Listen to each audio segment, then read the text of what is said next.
খানাকুলের রামচন্দ্রপুর প্রাথমিক স্বাস্থ্য কেন্দ্র ইনডোর পরিষেবার জন্য তৈরি হয় নতুন বিল্ডিং। এরপর 14 বছর পেরিয়ে গেলেও চালু হয়নি, নষ্ট হচ্ছে পরিকাঠামো, চারদিক এখন আগাছায় ভরা। ইনডোর পরিষেবা চালুর অপেক্ষায় স্থানীয় বাসিন্দারা।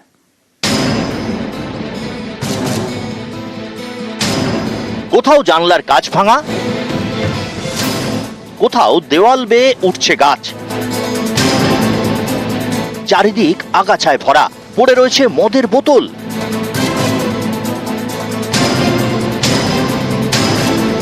এটা স্বাস্থ্যকেন্দ্রের নতুন বিল্ডিং, কিন্তু চালুই হয়নি। হুগলির খানাকুলের রাজহাটি 1 নম্বর গ্রাম পঞ্চায়েত। এখানেই রামচন্দ্রপুর প্রাথমিক স্বাস্থ্যকেন্দ্র। ইনডোর পরিষেবার জন্য 2011 সালে তৈরি হয় নতুন বিল্ডিং। চিকিৎসক এবং স্বাস্থ্যকর্মীদের থাকার জন্য তৈরি হয় 11টি স্টাফ কোয়ার্টার।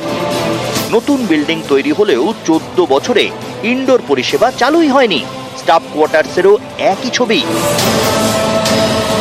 নষ্ট হচ্ছে পরিকাঠামো, তালায় পড়েছে জং, চারদিকে ঝোপ জঙ্গল। অভিযোগ, সন্ধ্যের পর স্বাস্থ্যকেন্দ্র চত্বরে বসে মদের আসর। এই রামচন্দ্রপুরে প্রায় 5000 বাসিন্দা, আশপাশেও রয়েছে বেশ কয়েকটি গ্রাম। তারা ভেবেছিলেন ইনডোর পরিষেবা চালু হলে আর ছুটতে হবে না 30 কিলোমিটার দূরের আরামবাগ হাসপাতালে। কিন্তু সেই ইনডোর পরিষেবা আজও চালু হয়নি। এখানে কোনো রকম কোনো সুযোগ সুবিধা নাই। পড়ে পড়ে সমস্ত নষ্ট হচ্ছে, বিল্ডিং ওদিকে ভেঙে যাচ্ছে। বহু টাকা ব্যয় করে কোনো আমাদের কাজে লাগছে না কিছু। সামান্য একটু রাত্রে কোনো রকম পেটের যন্ত্রণা হলে আমাদের আরামবাগ বর্ধমান নিয়ে যেতে হচ্ছে। এখানে কি মদ জুয়ার কোনো আসর বসে? মদ সেরকম কিছু নেই, এমনি লোকাল ছেলেরা মদ ফদ তো খাবে, পড়ে থাকলে তো মদ খাবে। এইটা তো চালুই হয়নি। আগে হতো এমার্জেন্সি, তারপরেই আস্তে আস্তে উঠে গেল। রুগী ভর্তি নেই, অমনি ওষুধ নিতে আসে আর চলে যায়। কখনোই চালু নেই, হয়ে বুধু পড়েই আছে। এখন বিল্ডিং ওই তো কথা হচ্ছে, ওই অবস্থায় পড়ে আছে। নোংরা আবর্জনা ভেতরে, ও চাবি খোলা হয় না। আমার খুবই ডাক্তারের অভাব, এবং ডাক্তার শুধু দিলে তো হবে না, নার্স চাই, একটা জিডিএস স্টাফ চাই, একটা জেড প্লাস সিকিউরিটি চাই। এই জায়গাগুলো আমি কিন্তু এখনো রিচ করতে পারছি না। সেই ক্ষেত্রে ঊর্ধ্বতন কর্তৃপক্ষকে আমার চিঠি করে জানানো আছে। স্বাস্থ্য ভবন থেকে সেই ব্যবস্থা হলে অবশ্যই সেগুলো চালু করবো। এই নিয়ে আমরা বিএমএইচের সাথে কথা বলেছিলাম, ওনারা বলছেন যে কোনো ফান্ড নেই। আগামী দিনে আমরা চেষ্টা করব যে বিভিন্ন জায়গায় আমরা এইগুলো নিয়ে দরখাস্ত করতে, যে যাতে এই সব পরিষেবাগুলো মানে ভালোভাবে উন্নতি হয় এবং মানুষজন এইরকম ভাবে কোনো রকম কুকীর্তি না করতে পারে। খানাকুল থেকে শুভদীপ ঘোষ, নিউজ 18 বাংলা। গতকাল থেকে শুরু হয়েছে মাধ্যমিক পরীক্ষা, আর এবার মাধ্যমিক পরীক্ষায় 3 জনের পরীক্ষা বাতিল হয়েছে। তার মধ্যে গড়ুলগাছা স্কুলে বোনের হয়ে পরীক্ষা দিতে যায় দিদি। হুগলির গড়ুলগাছা স্কুলে বোন শাহানার পরীক্ষা দিতে যান দিদি শাবানা। সন্দেহ হওয়ায় গেটেই আটকান পরীক্ষকরা। অ্যাডমিট কার্ডের সঙ্গে মুখের অমিলে সন্দেহ হয় তাদের। শাবানাকে গ্রেফতার করে চণ্ডীতলা থানার পুলিশ। পরীক্ষার্থী শাহানার পরীক্ষাও বাতিল করে পর্ষদ। পরীক্ষার্থীরা পরীক্ষা দিচ্ছে, তার মধ্যে একজন আইডেন্টিফাই হয়। আমাদের ওই ঘরেতে যিনি ইনভিজিলেটর ছিলেন, তিনি যখন আইডেন্টিফাই করছেন অ্যাডমিট কার্ডের ছবির সঙ্গে ছাত্রীর মুখের ছবি, তখন দেখা যায় যে ছবিটি মিলছে না। তখনই তিনি জিজ্ঞাসাবাদ করেন এবং পরবর্তী সময় জানা যায় পরীক্ষার্থী আসলে হচ্ছে যিনি পরীক্ষা দিতে এসেছেন তার বোন। তিনি পরীক্ষার্থী নন, বোনের হয়ে দিদি পরীক্ষা দিতে এসেছেন। সঙ্গে সঙ্গে প্রম্পট অ্যাকশন নিয়েছেন চণ্ডীতলা থানার পুলিশ। সেই ভুয়ো পরীক্ষার্থীকে অ্যারেস্ট করে এবং এফআইআর হয়, এবং সেই এফআইআর নিয়ে তার বিরুদ্ধে আইনানুগ ব্যবস্থা যা নেবার সেটা পুলিশ নিয়েছে। মাধ্যমিকের আগে সময় মতো পৌঁছয়নি অ্যাডমিট কার্ড। মাধ্যমিকে বসতে পারল না বনগাঁর 3 পরীক্ষার্থী। অ্যাডমিট কার্ড পায়নি বাগদার রানীহাটি হাই স্কুলের 2 পড়ুয়া। একই অভিযোগ নিউ বনগাঁ গার্লস স্কুলের আর এক ছাত্রীরও। স্কুলের গাফিলতিকেই দায়ী 3 পরীক্ষার্থীর পরিবারের, যদিও পাল্টা পর্ষদের গাফিলতিকেই কাঠগড়ায় তুলছে নিউ বনগাঁ গার্লস স্কুল। 4 তারিখে আমরা গিয়েছি অ্যাডমিট আনতে। সেদিন আমাদের বললো আমাদের অ্যাডমিট আসেনি, তোমরা প্রথমে ফর্ম ফিল আপ করোনি সেই সব বলেছিল। তারপরে দেখে যে আমরা ফর্ম ফিল আপ করেছি। তারপরে বলল, রাই স্যার বললো যে আমাদেরই ভুল হয়েছে, তোমরা চিন্তা করো না, অ্যাডমিট চলে আসবে। শুক্রবারে বাড়ি ফোন করেছিলাম, তখন স্যাররা বলে যে অ্যাডমিট আসবে না, এরকম 16,000 টাকা দিতে হবে। তারপরে আমরা শনিবারে স্কুলে যাই, স্যাররা বলে যে আর কিছুই হবে না, পরের বছর পরীক্ষা দিতে, আর অ্যাডমিট আসবে না, স্যারদেরই গাফিলতি। আমার প্রায় অনেকটাই খারাপ লাগছে যে আমার সব বন্ধুরা পরীক্ষা দিতে পারছে, আমি কেন দিতে পারছি না। এত খাটনি করলাম, রাত জেগে পর্যন্ত পড়লাম, কেন আমি পরীক্ষা দিতে পারলাম না? আমি অ্যাডমিট কার্ডও আসেনি, রেজিস্ট্রেশন কার্ডও আসেনি। অ্যাডমিটের জন্য আমাদের ডেকেছিল, গেলাম, গিয়ে বলছে আমাদের 16,000 টাকা লাগবে, 16,000 টাকা না দিলে পরীক্ষায় বসতে পারবো না। আমরা ভাড়া বাড়ি থাকি, দিন আনি দিন খাই, আমরা কি করে দেবো 16,000 টাকা? তারপরে বললো ঠিক আছে, তোমরা আধার কার্ড আর জন্ম সার্টিফিকেট নিয়ে আসুন, তোমাদেরটা করে দেওয়া হবে। তা লাস্টে আর কিছু হলো না। তারপরে তোমাদেরকে কি জানালো? অ্যাডমিট আসেনি? অ্যাডমিট আসেনি। আমার এত পড়াশোনা করলাম, এত কিছু করলাম, করে এখন যদি পরীক্ষা যদি না দিতে পারি কেমন লাগে স্যার বলুন তো? আমাদের বিদ্যালয়ের যেমন গাফিলতি আছে, সমপরিমাণ গাফিলতি আছে মধ্যশিক্ষা পর্ষদের। যখন আমরা এই বিষয়টাকে আইডেন্টিফাই করলাম, আমরা সঙ্গে সঙ্গে বোর্ডে যাতায়াত শুরু করলাম উইথ পেপারস। কিন্তু সেখানে আমার সহকর্মীদের সঙ্গে তাদের মুখে কাগজগুলো ছুঁড়ে মারা হয়। ওখানে যারা এই বিষয়গুলো দেখেন, একটা বড় ব্যবস্থাপনার মধ্যে টাকার খেলা শুরু হয়েছে।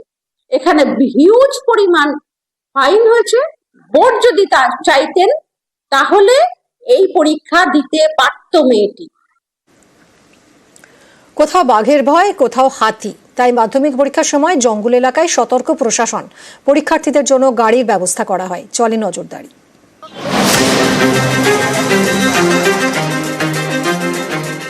মাধ্যমিক জীবনের প্রথম বড় পরীক্ষা। এমনিতেই পরীক্ষার টেনশন, তার উপর জঙ্গল এলাকায় বন্যপ্রাণীর হামলার ভয়, তাই সতর্ক প্রশাসন।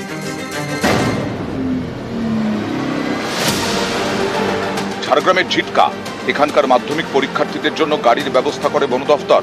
পরীক্ষা কেন্দ্রে যাওয়ার রাস্তায় উঠে পড়ে হাতি, সেই হাতি রাস্তা ছাড়ার পর গাড়ি এগোয়। বন দপ্তর জানিয়েছে এই এলাকায় রয়েছে 98টি হাতি, তাই মোতায়েন করা হয়েছে হুলা পার্টি। জলপাইগুড়ির ধূপগুড়ি, মাধ্যমিক পরীক্ষার প্রথম দিনে এখানে চিতাবাঘের আতঙ্ক ছড়ায়। এই ঘটনায় সতর্ক বন দপ্তর।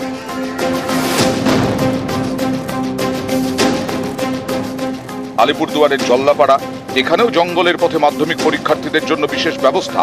টোটোয় পরীক্ষার্থীরা, পেছনে বন দপ্তরের গাড়ি।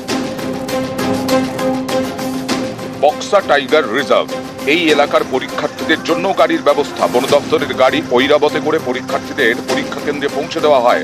পরীক্ষা শেষে বাড়িতে। আহত হাতি উদ্ধার ও চিকিৎসার কাজে ব্যবহার করা হয় এই ঐরাবত। জলপাইগুড়িতে ধূপগুড়ি এবং বানারহাট, এখানে রয়েছে বন্য প্রাণীদের করিডোর, তাই এখানেও জঙ্গলের পথে পরীক্ষার্থীদের জন্য গাড়ির ব্যবস্থা করা হয়।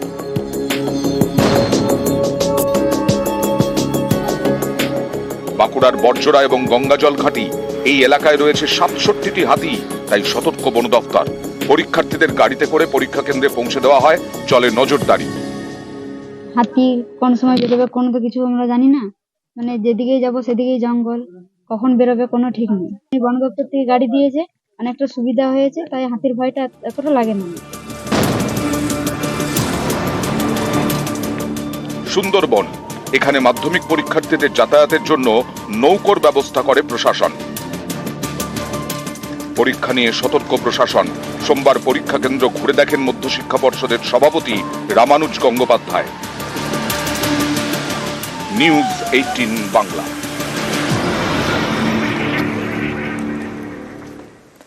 খামখেয়ালি আবহাওয়া, রাতে ঠান্ডার সঙ্গে কুয়াশা আর দিনে গরম। শুকিয়ে যাচ্ছে আলুর ডাঁটা, এতে ফলন কমার আশঙ্কা। চিন্তায় সিঙ্গুরের আলু চাষিরা।